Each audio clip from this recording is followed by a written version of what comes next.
From Amateur Radio Newsline Report number 2071, these are the Ham Nation headlines for Wednesday, July 12, 2017.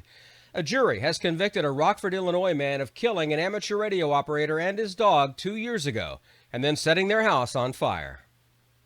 The verdict in the killing of Henry Murphy, WB9TFX, was announced June 30th, ending a case that began with the discovery of the bodies on July 18th, 2015. Prosecutors had said the killer, Delano L. Foreman, age 31, first robbed Henry Murphy, then shot both him and his golden retriever before setting 3 fires inside the Winnebago County home. Silent Key Henry Murphy was also a veteran of the United States Army. Foreman's attorney has filed a defense motion for a new trial and is scheduled to reappear in court on August 16th, but will remain in the Winnebago County Jail without bond until that time. If the defense motion is denied, he will be sentenced immediately. For Amateur Radio Newsline, I'm Neil Rapp, WB9VPG.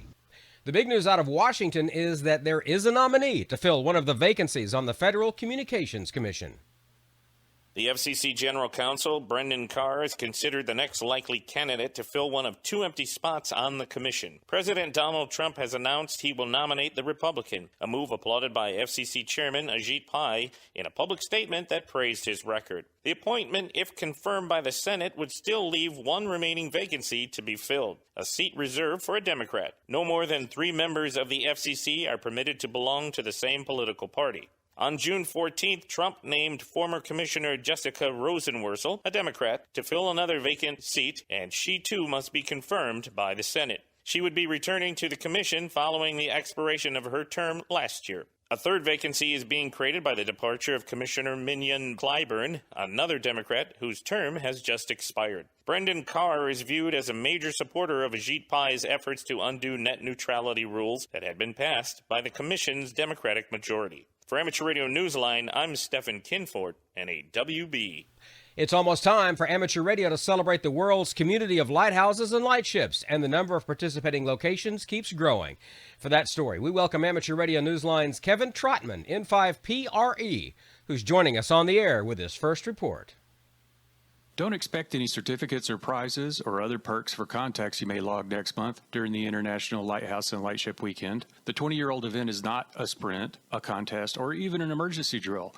It's a celebration of these time-honored navigational aids. This year, the Lighthouse activations will take place on the weekend of August 19th and 20th.